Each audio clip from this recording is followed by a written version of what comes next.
Vale, Bueno, me perfecto. gustaría Pues introducir a Laura para la grabación, pero Laura es radióloga del área de geniturinario del Hospital Clínic, además es miembro del grupo de trabajo de la ESUR de imagen pélvica por resonancia y es un placer poder contar con ella y muchas gracias, Laura, por tu disponibilidad. Adelante.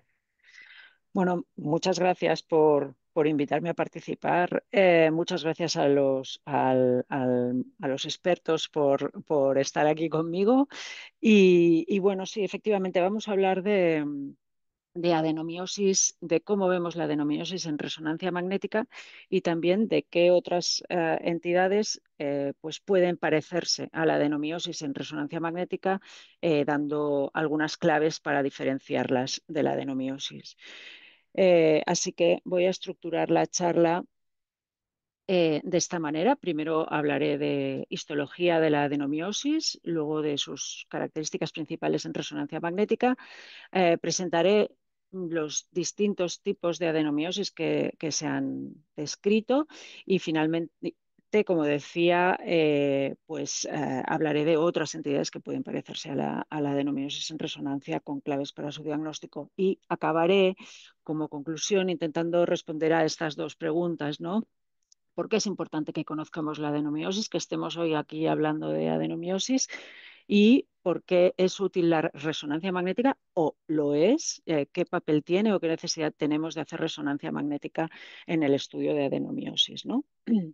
Así que vamos a empezar ya con la histología. ¿Qué es la adenomiosis histológicamente?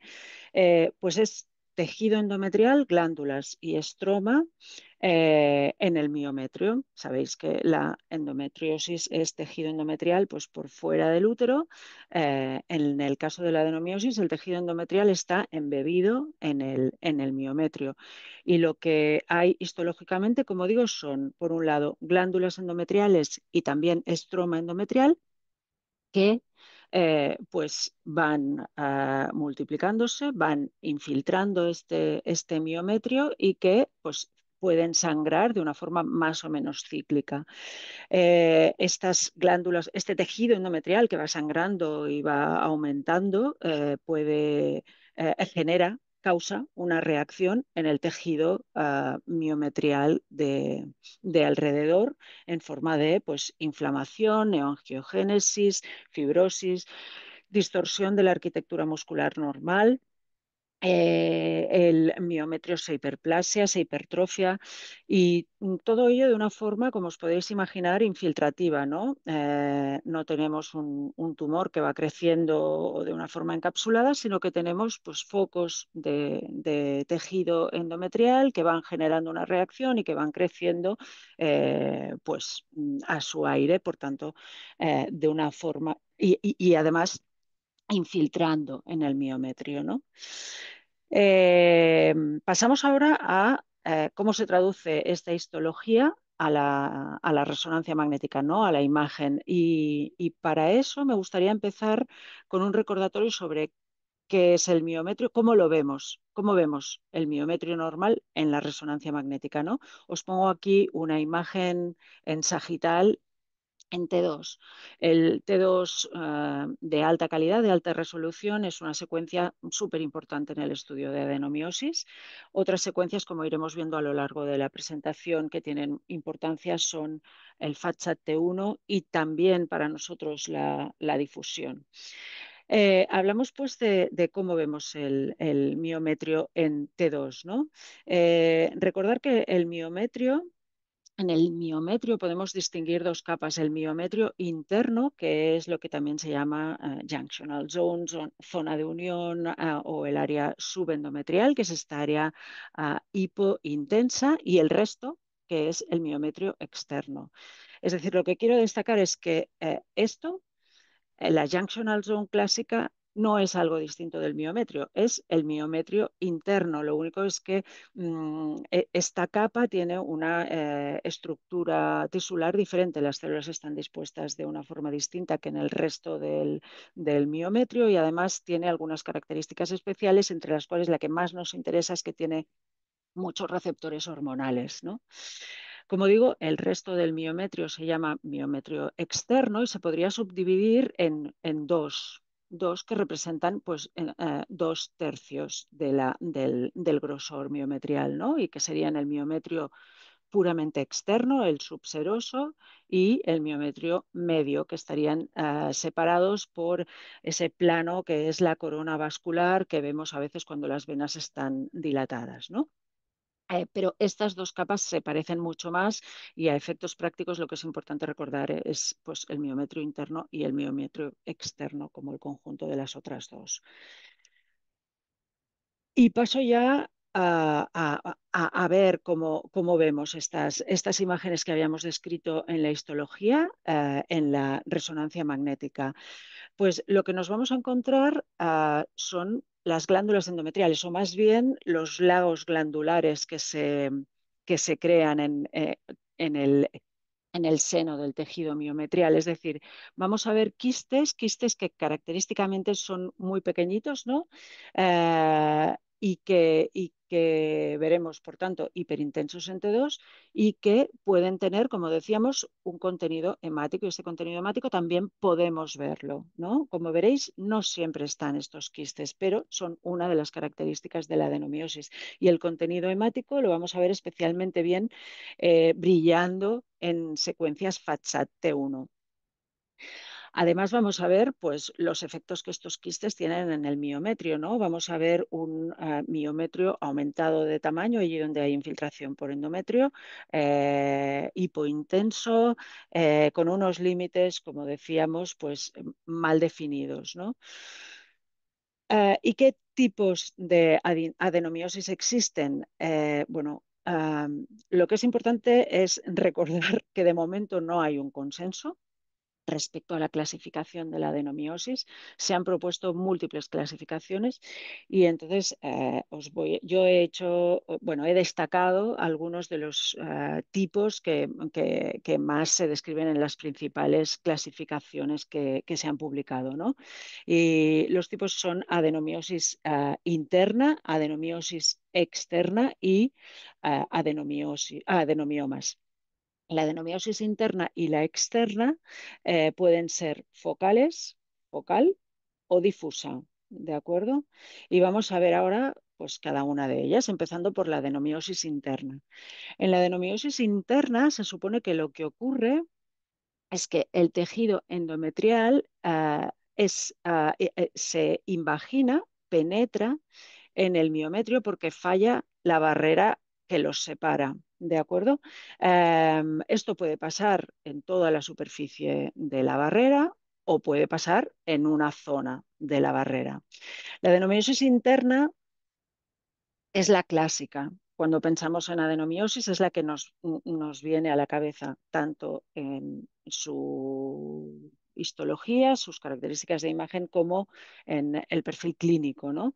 La mujer que ya ha cumplido su deseo gestacional, una mujer de alrededor de los 40, frecuentemente multípara o que ha sufrido algún evento, alguna cirugía normalmente que ha puesto en comunicación el endometrio con este miometrio interno, ¿no? Que ha roto esta barrera y que pues, tiene una clínica de dolor pélvico y sobre todo de sangrados menstruales muy importantes o bien de sangrado uterino anómalo cuando no toca.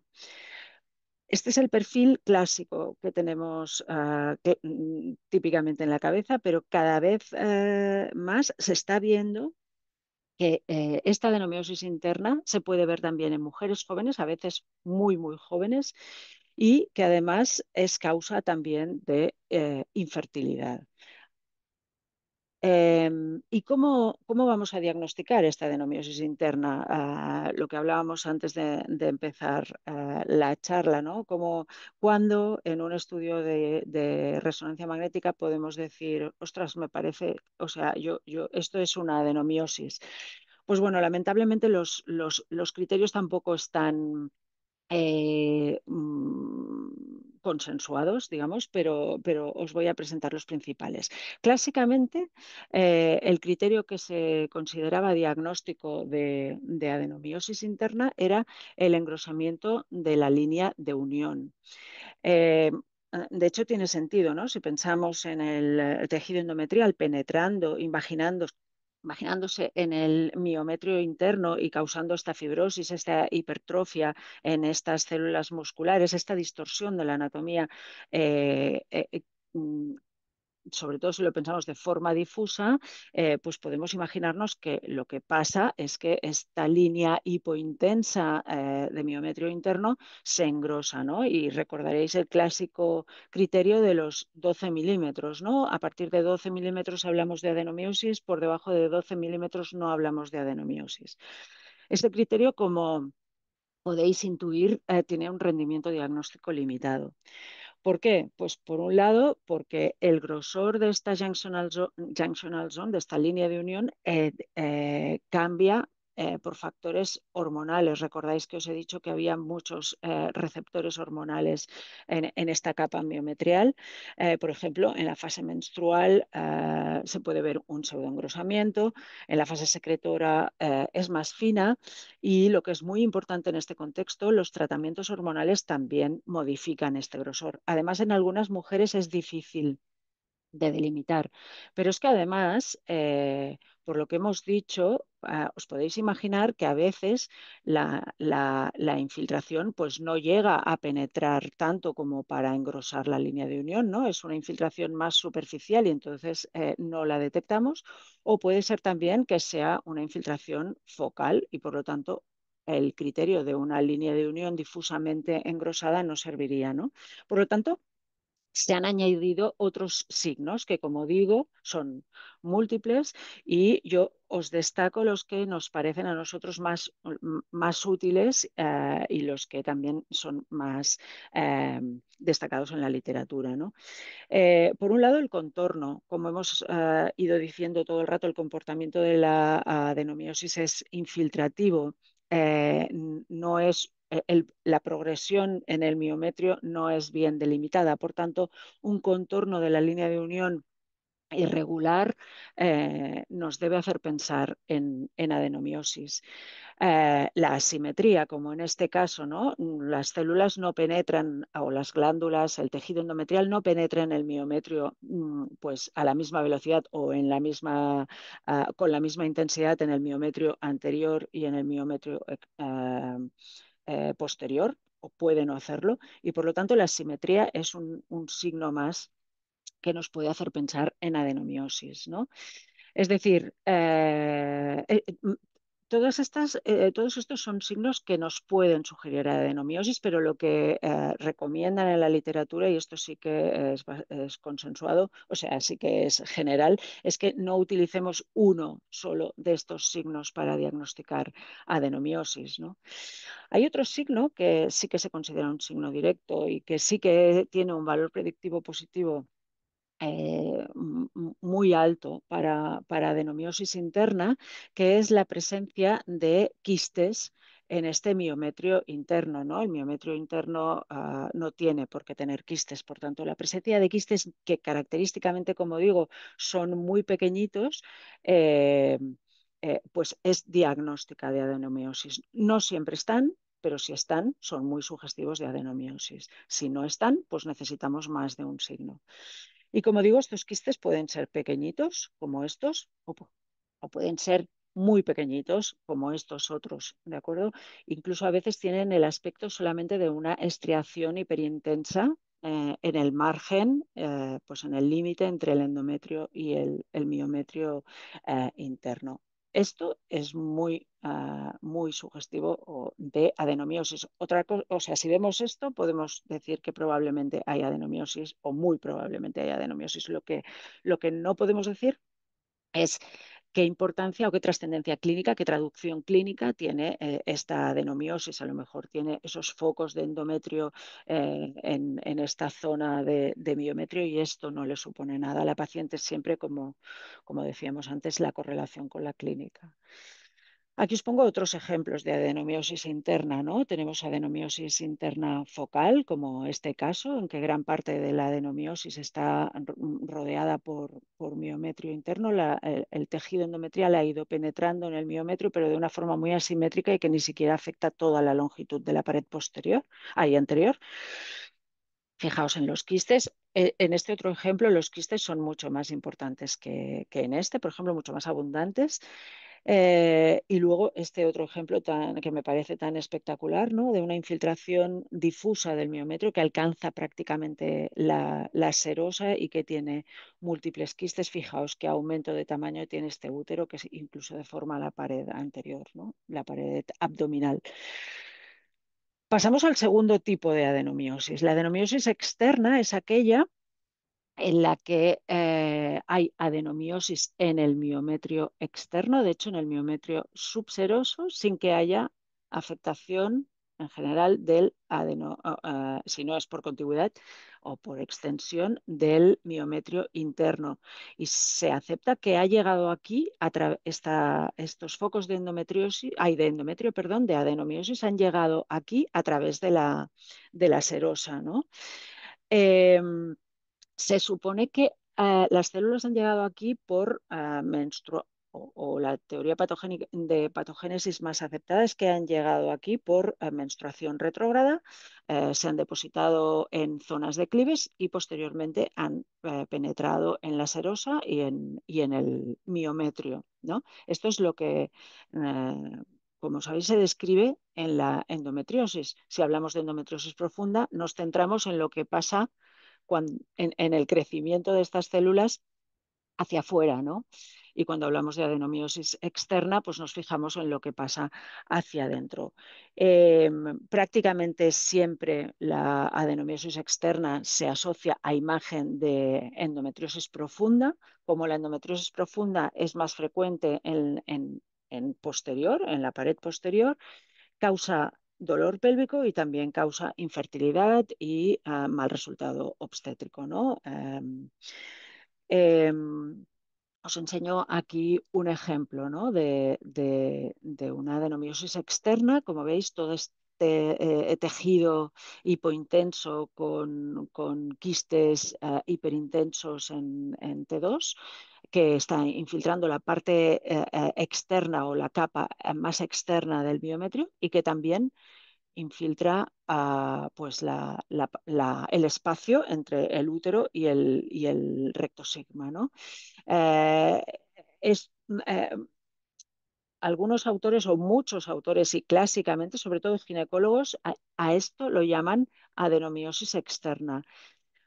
Otros, cada vez más autores, sobre todo radiólogos, hablan de endometriosis con infiltración miometrial. Aquí os pongo una imagen de adenomiosis externa estudiada en FATSAT-T1, ¿no? Para destacar los focos hiperintensos que se pueden ver y que se ven frecuentemente en la adenomiosis, también en la externa. Y aquí os enseño un ejemplo en el que pues, prácticamente no vemos ni focos milimétricos hiperintensos en T2 ni focos de sangrado dentro del miometrio. Fijaos que sí que hay por fuera del miometrio focos de sangrado. Y finalmente el último tipo es el adenomioma, ¿no? En el adenomioma lo que vemos es tejido endometrial en el seno del miometrio que no está originado o sea, que no ha llegado ahí ni a través del miómetro interno ni a través de la serosa. Se supone o se acepta que ha surgido de ahí por remanentes mullerianos pluripotenciales, ¿no? Entonces, crece en una forma mucho más nodular que la adenomiosis interna o la externa, y puede abombar hacia la mucosa, o sea, hacia la cavidad endometrial o puede abombar hacia la serosa, bueno, generando adenomiomas pues subserosos, ¿de acuerdo? Os enseño un ejemplo de un adenomioma que tiene un abombamiento en la cavidad endometrial y por lo tanto se trata de un adenomioma con un crecimiento subseroso. eh, que tiene algunas imágenes quísticas, pero que son muy pequeñitas. Fijaos en este margen que vamos repitiendo todo el rato, un margen irregular. Este es un adenomioma que se considera sólido. Es un adenomioma sólido con componente submucoso. En el caso de los adenomiomas, hay también adenomiomas quísticos. Los quistes que se pueden ver en los adenomiomas son mucho más grandes o pueden llegar a ser mucho más grandes que los de la adenomiosis interna y los de la adenomiosis externa, ¿no? Como en este caso, este adenomioma se considera adenomioma quístico y a veces son mucho más grandes, como en este adenomioma, que como veis tiene una posición subserosa y que tiene un gran quiste con contenido hemorrágico crónico. Pasamos ya un poco introducidos por este caso, que recuerda mucho a un mioma subseroso con degeneración hemorrágica. Pasamos al diagnóstico diferencial de la adenomiosis, ¿no? ¿Qué otras entidades se le parecen en la resonancia magnética? Y empiezo con este caso que ya tiene unos años en el que podéis ver que en esta secuencia T2 pues vemos una simetría entre la pared anterior y la pared posterior, ¿no? Y vemos que hay un abombamiento que afecta tanto a la cara pues, interna como a la cara externa con una hiposeñal y que no acabamos de delimitar bien, ¿no? Aquí vemos también este abombamiento en esta secuencia posterior. Se trata de el principal diagnóstico diferencial de la adenomiosis, que es la existencia de una contracción uterina esporádica, ¿no? Estas contracciones uterinas tienen este aspecto, son perpendiculares a la línea de unión y a la cavidad, a la línea endometrial y pues tienen aspecto de adenomiosis focal, ¿no? Pueden ser, son hipointensas, mal delimitadas. La clave para el diagnóstico es que no están presentes en todas las secuencias o, como en este caso, están en caras diferentes, ¿no? Al principio del estudio, la adenomiosis, entre comillas, estaba en la pared anterior del miometrio y del útero y al final del estudio pues la vemos en la pared posterior del útero, ¿no? Esta es la clave que nos va a permitir la diferenciación. Las contracciones uterinas pues duran unos minutos y de momento las resonancias magnéticas duran más que las contracciones uterinas y por lo tanto no las vamos a tener en todo el estudio. A veces la adenomiosis puede abombar, como hemos ido viendo, de una forma muy importante en la cavidad endometrial y puede llegar a aparecer un adenocarcinoma endometrial. Es lo que se denomina o se ha descrito como pseudoengrosamiento del endometrio, ¿no? Porque saben estas estriaciones lineales que os he dicho antes en la presentación, en la descripción de la adenomiosis interna, ¿no? Y que pueden parecer un adenocarcinoma endometrial.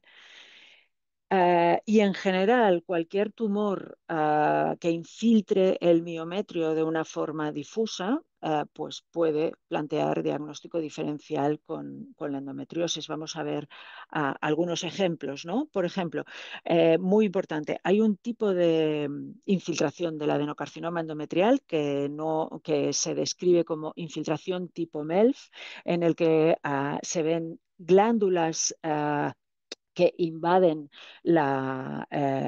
el miometrio, microcísticas elongadas y que en su invasión, infiltración del miometrio, generan una reacción estromal que una reacción que también se ve como un engrosamiento hipointenso, ¿no? Estas glándulas, esta infiltración microquística, perdón, puede verse. Estas glandulitas pueden verse también en resonancia magnética y por lo tanto pueden parecer adenomiosis. Esta infiltración es especialmente importante porque se asocia a mayor diseminación linfática con grados histológicos más bajos, ¿no? Podemos tener un adenocarcinoma de endometrio grados 1 o 2, con si la infiltración es tipo MELF es más probable que haya afectación ganglionar también. Y además es importante diferenciar si lo que estamos viendo es una infiltración tipo MELF o es adenomiosis, porque bueno, pues por la gradación del estadio del adenocarcinoma endometrial, ¿no? Recordad que la adenomiosis es una de las dificultades que nos podemos encontrar a la hora de estadiar localmente el grosor de la infiltración miometrial, cuánto miometrio está infiltrado, ¿no? Y que es importante decir si es más del 50% o menos del 50%, y ahora ya también si está infiltrado en algo o no en la última clasificación. Otro tumor maligno que puede parecer adenomiosis es el sarcoma del estroma endometrial de bajo grado. Sabéis que son tumoraciones mesenquimales que se originan en el endometrio, pero que frecuentemente infiltran predominantemente el miometrio. Y en esta infiltración, pues aumentan el grosor del miometrio y pueden parecer adenomiosis. Una característica específica que destaco aquí, porque es muy característica muy típica de estos tumores, es el crecimiento infiltrativo perivascular, como en este ejemplo que os he puesto aquí. Si vemos un crecimiento infiltrativo perivascular, la sospecha de que estemos ante un sarcoma del estroma endometrial de bajo grado es muy alta. Y en general, pues como decía al principio, ¿no? Cualquier tumor maligno que infiltre el miometrio puede plantear un diagnóstico diferencial con adenomiosis. Pueden plantearlo las metástasis, los tumores uterinos neuroendocrinos o el linfoma. ¿Qué cosas nos pueden ayudar a diferenciar todos estos tumores miometriales malignos de la adenomiosis? Bueno, pues por un lado, la infiltración extramiometrial, ¿no? La adenomiosis afecta al miometrio, afecta a esta capa, no tiene infiltración extramiometrial. Pero quiero destacar que, como en este caso, a veces los adenomiomas se salen significativamente de la capa miometrial y sobre todo abomban significativamente en la cavidad endometrial, ¿no? Como en este caso, y hablamos de adenomiomas polipoideos. Son adenomiomas, perdón, submucosos intracavitarios que pueden tener un componente pues predominantemente intracavitario. Por lo tanto, lo de la infiltración extramiometrial es útil, pero hay que recordar estas presentaciones más atípicas de la adenomiosis, ¿no? Otra cosa que nos puede ayudar es que la adenomiosis en general es más hipointensa que todos estos tumores. En general, siempre puede haber excepciones. A nosotros lo que nos resulta más útil o nos ha resultado más útil es la valoración de la restricción. En general, todos estos tumores restringen más de lo que restringe la adenomiosis. Y aquí os pongo este ejemplo, ¿no? Que os presentaba de este adenomioma tan polipoideo, que como veis en la secuencia de difusión, pues no restringía más que el miometrio.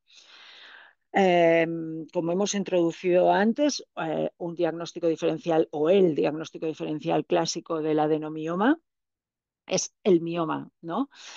Por lo que hemos ido diciendo, os podéis imaginar que lo que nos puede ayudar en la diferenciación es el margen. Eh, este caso corresponde a un adenomioma. Podéis ver que el límite entre el miometrio y la tumoración pues no se puede seguir con un lápiz, es peor delimitado que este de aquí, que incluso tiene un halo hiperintenso, ¿no? Aquí tenéis la representación histológica de un caso de un útero con múltiples miomas y con adenomiosis. Los adenomiomas en general son, ya digo, en general no, son peor delimitados y tienen también menos efecto de masa. Tienen efecto de masa, pero menos evidente que los miomas, como se ve también quizá más claramente en el ejemplo, en la imagen macroscópica, ¿no? Histológica. Otro diagnóstico diferencial que es infinitamente menos frecuente que el de los miomas, pero que es importante y que está bastante de moda, es esta anomalía mulleriana que se llama ACUM, ¿no? En esta anomalía lo que hay es, pues prácticamente podríamos decir, un pequeño útero dentro del miometrio y que no está comunicado con la cavidad endometrial, ¿no? Vemos lesiones que tienen la capa miometrial, una capa hipointensa periférica, tienen un contenido uh, hemático crónico y característicamente puede verse también, no siempre se ve, pero puede verse esta línea de endometrio hiperintenso. Esto es lo que más ayuda en el diagnóstico diferencial. También ayuda la localización típica de esta entidad, que es en la vecindad de la inserción del ligamento redondo, por debajo de la inserción del ligamento redondo, abombando en el ligamento ancho. Es una anomalía mulleriana, como digo, poco frecuente y que afecta a mujeres muy jóvenes y les causa dismenorrea y dolor. Por lo tanto, una clínica que podemos ver también en la adenomiosis. ¿Y por qué es importante que hablemos de adenomiosis, que la conozcamos? Pues porque, como decíamos antes de empezar la charla, es muy prevalente. Nos la vamos a encontrar, si la buscamos, no, si nos fijamos, la vamos a encontrar muchas veces en nuestros estudios de resonancia magnética. También porque la adenomiosis provoca unos síntomas unos cuadros clínicos que frecuentemente se estudian con imagen, ¿no? El dolor pélvico, sangrado uterino, infertilidad y porque, como hemos ido diciendo también, frecuentemente la adenomiosis se asocia con endometriosis, se asocia a esta entidad que hemos dicho que era la adenomiosis externa, que puede ser realmente exactamente endometriosis, pero también se ha visto que hay más adenomiosis interna en mujeres con endometriosis y como la endometriosis pues se estudia con imagen, pues frecuentemente vamos a ver también adenomiosis. Y como digo, si nos fijamos, la vamos a ver en muchos de nuestros estudios y es importante que la describamos. Y os pongo dos ejemplos de la trascendencia en el manejo de las pacientes que puede tener el hecho de que nosotros digamos esta mujer tiene signos de adenomiosis. Pues, por ejemplo, en un estudio de infertilidad, si decimos que existen signos de adenomiosis, esto provoca un cambio en el tratamiento hormonal que se va a indicar a la paciente si se hace una fecundación in vitro o en la endometriosis. Si nosotros vamos a someter a una paciente a una cirugía de endometriosis profunda, que como sabéis a veces pueden llegar a ser pues, muy agresivas, no queremos que después de esta cirugía persistan los síntomas por una adenomiosis interna que no hemos descrito, ¿no?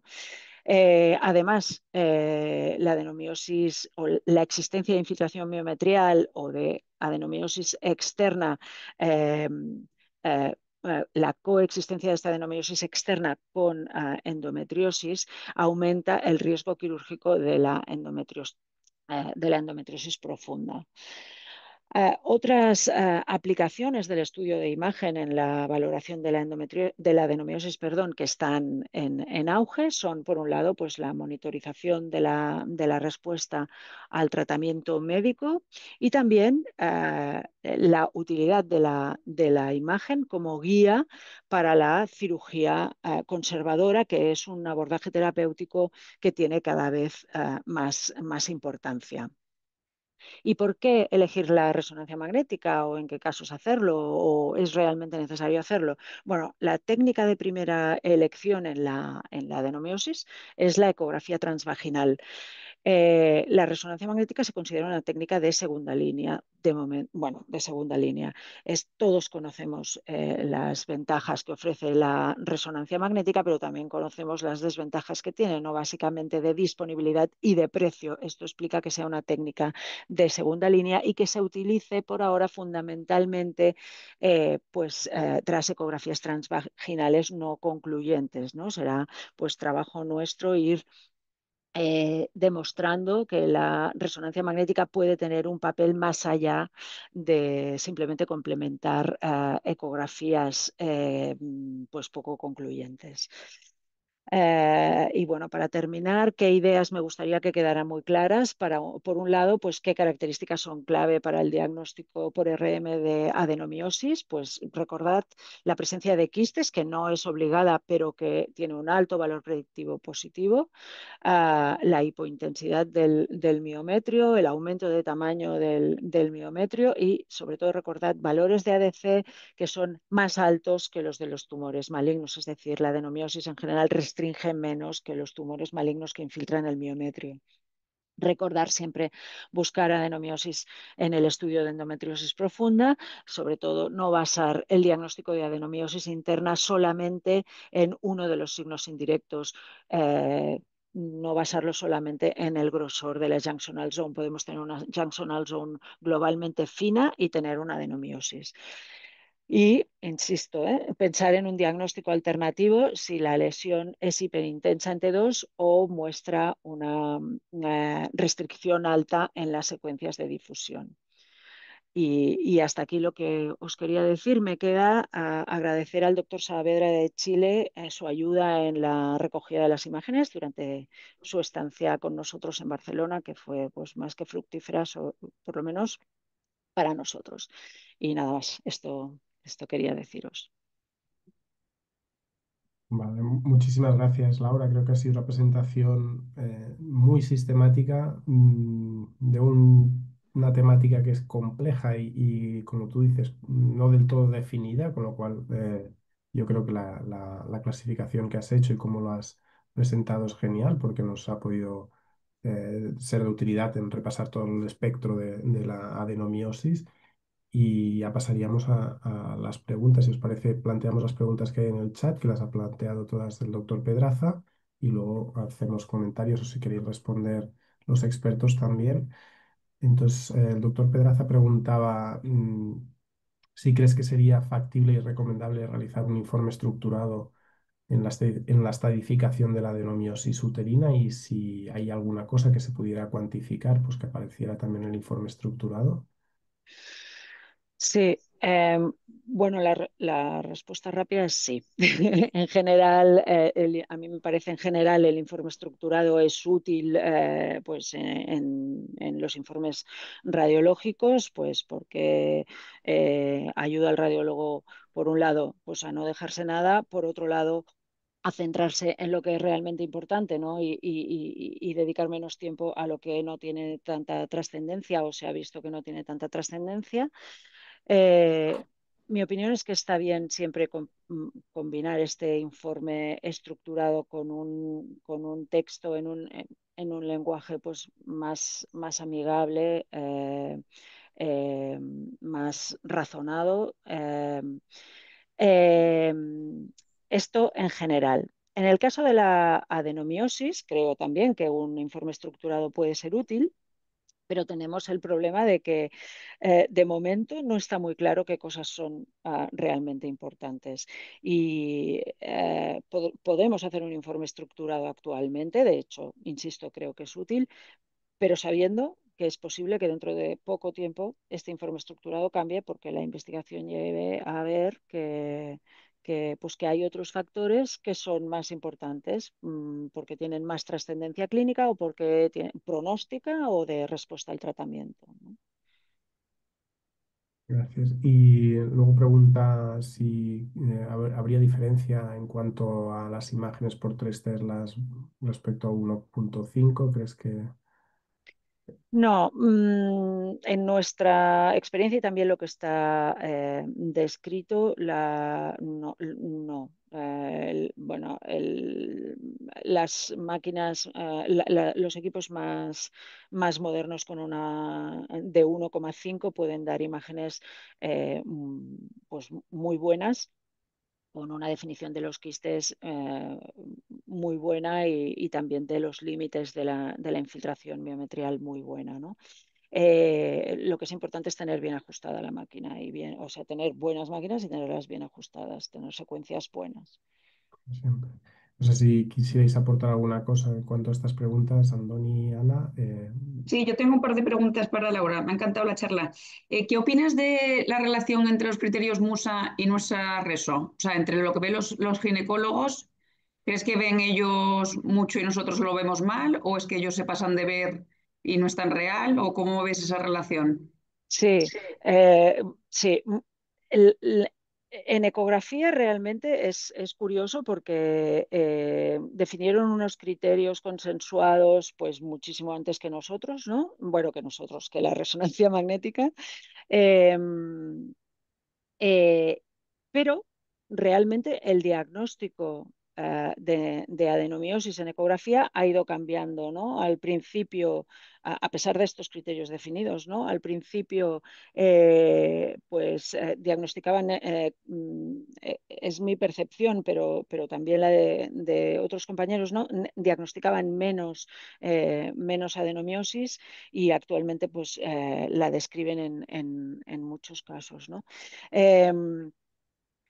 Eh, es difícil hacer una correlación, incluso, mira, una cosa muy curiosa es que incluso lo que para nosotros es la línea de unión no corresponde, o el miómetro interno no corresponde exactamente con lo que para la ecografía es la línea de unión. O sea, si vemos histológicamente qué es nuestra línea de unión, no es lo mismo que la suya. O sea, la correlación exacta entre ecografía y resonancia magnética es muy complicada. De hecho, ellos Mm, lo quitaron de criterio, la línea de unión. Ya ni la, o sea, es como un sí, criterio sí, indirecto de casi es que ni lo nombran, yo creo. sí, Y es nosotros como, es como el más importante, entonces es curioso. bueno, nosotros también tenemos, ya digo, tendemos a valorarla mucho, pero a valorarla con cuidadito. O sea, ellos valoran mucho, pues los quistes, nosotros también valoramos los quistes. Eso sí que es verdad. O sea, al final la histología o sea, la histología de la enfermedad es la misma, ¿no? Los quistes que nosotros vemos, pues hiperintensos, ellos los ven como áreas líquidas pequeñas en el miometrio. Pero nosotros valoramos la línea de unión, pero sobre todo que quede claro no solamente el grosor de la línea de unión, ¿no? Que es lo fundamental que se ha retirado en, el, en la valoración por ecografía. ¿Y tienes alguna medida para lo que has dicho de la simetría cuando no está engrosado todo? ¿Tienes algún valor para decir que es asimétrico o es objetivo, o sea, subjetivo visualmente?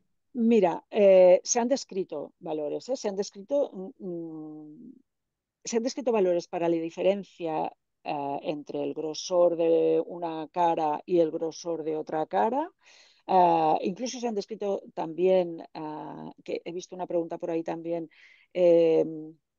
eh, se ha intentado gradar la infiltración, el grado de infiltración de la capa miometrial, pero los diferentes autores no se ponen de acuerdo, vamos, no dan un umbral que coincida en los diferentes trabajos y nosotros hacemos una valoración más subjetiva. Gracias por contestar, pero había esta pregunta en el chat que decía, además de darte felicidades por la sesión, preguntaba si había una gradación que pudiéramos usar, leve, moderada, severa o avanzada. Y has comentado que mejor medirlo y que había el criterio de los 12 milímetros, pero que mejor tomarlo Mm, yo, con yo creo cuidado. que es una de las cosas que probablemente, bueno, es una de las cosas que yo describo, ¿eh? O sea, en la adenomiosis interna, bueno, la externa también, pero decir a qué profundidad llegan los cambios, ¿no? Si llegan, pero lo describes para dar una idea de la imagen, pero a día de hoy todavía no hay una correlación con la clínica y con el manejo terapéutico, de qué significa que llegue hasta la serosa o qué significa que llegue solamente hasta pues, la capa media. Yo creo que lo explicas muy bien. Había dos preguntas más o tres del doctor Pedraza. Una pregunta si crees que tiene alguna utilidad las pruebas de medicina nuclear, como el PTRM, para el diagnóstico de la adenomiosis. A mí la verdad es que no me Mm, suena, no sé si... bueno, no lo he mirado específicamente, pero no le veo campo porque bueno, primero por la irradiación que supone en general, bueno, son, como digo, pues es una entidad benigna que afecta, de progresión lenta y que afecta sobre todo a mujeres en edad reproductiva, Ujú. no solamente, pero fundamentalmente a mujeres en edad reproductiva. Entonces, cuanto menos daño les hagas en su estudio, mejor. Y además, pues probablemente el comportamiento en el PET no sea activo, ¿no? Luego, si conoces si existen ya herramientas de inteligencia artificial que puedan ser de utilidad para el diagnóstico de la adenomiosis uterina. Eh, hay muy poca publicación respecto a inteligencia artificial y adenomiosis. Antes lo hablábamos, ¿no? Ana decía, hay algunas cosas, pero hay poco publicado sobre inteligencia artificial, y hay más en endometriosis que en adenomiosis. Y hay más en ecografía que en resonancia magnética. O sea, hay muy poco publicado, pero mi opinión es que tiene interés. eh, para mí, sobre todo, la posibilidad de extraer datos de la imagen, ¿no? Cuantos más mejor, de la forma más fiable, más científica, mejor, posible para correlacionar estos datos que se extraen con la evolución clínica, como decía antes, ¿no? Con el pronóstico, con el tratamiento. O sea, yo creo que lo que nos hace mucha falta es tener bien analizadas nuestras imágenes y bien analizada la correlación con la realidad. De nuevo, como siempre, ¿no? Importantísimo tener una buena correlación clínica y para eso una petición que sea completa y que nos expliquen exactamente cuál es la clínica que hay, ¿no? Detrás. Ujú. No Sí, sé si sí. Andoni quieres comentar alguna cosa. Sí, bueno, lo primero, la verdad, Laura, agradecerte porque me ha encantado la presentación, la explicación y lo claro que ha quedado todos los conceptos que ahora mismo tenemos sobre la adenomiosis.